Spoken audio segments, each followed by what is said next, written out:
স্বামীর টাকা হজম করা অতটাও সহজ না। কথাটা কেন বলছি তাহলে পুরো ভিডিওটা দেখুন। গত 2 দিন যাবৎ এক আপু আমাকে রিকোয়েস্ট করছেন একটা লেখা পাঠ করার জন্য।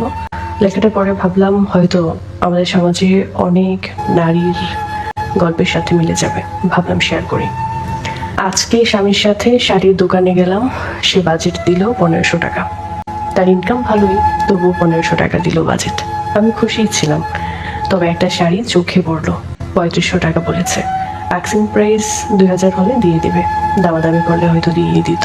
শাড়িটা গায়ে ধরে দেখেছি কয়েকবার, কিন্তু যখন দাম করতে যাব দোকানদারের সামনেই সে বলে উঠলো শাড়িটা সে নেবে না, অন্য শাড়ি দেখতে না হয় আজ সে কিনবেই না। দোকানদার আঙ্কেল সরাসরি বলল, কিনবেন না তো দোকানে এসে দোকানে দেখেন কেন? সত্যি বলতে অনেক অপমান ফিল করেছি আমি। আমাকে সাইডে নিয়ে এসে সে বলল, তোমাকে 1500 টাকা বলেছি, এর বাইরে আমি 1 টাকাও দিব না। আর এই শাড়িটা দাম অনেক বেশি, এই শাড়িটা আমি তোমাকে কিনে দিব না। 500 টাকা বেশি ছিল, কিছুই বললাম না। আমাদের দাম্পত্য জীবনের 5 বছর চলে, এখন পর্যন্ত একটা শাড়ি কিনে দেয়নি, এমনকি আমিও কিনতে চাইনি, কোনো 3 পিসও না। অনলাইন থেকেই কিনতাম আমি। সে মাঝে মধ্যে টাকা দিত, বাকি সময় নিজে টাকা দিয়েই কিনতাম। কিছুদিন ধরে আমার হাতটা একদম ফাঁকা। কথাটা শাড়ির না, সে না দিলেও আমার কষ্ট ছিল না।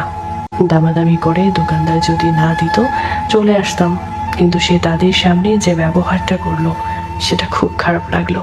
বিয়ের আগে বাবা মা সাধ্যের মধ্যে পুরো শপিং মল ঘুরিয়ে সুন্দর জামাটাই কিনে দিত, যেটা নিজে পছন্দ করতাম সেটাই কিনেছি। আমাদের সম্পর্কের বিয়ে, যা সাধ্য হয় তা দিয়েই চলি, কখনো কোনো অভিযোগ করিনি।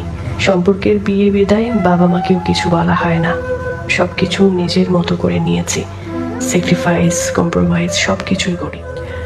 কিন্তু আজ প্রথমবার কোনো শপিং মলে গিয়ে এমনভাবে অপমানিত হলাম।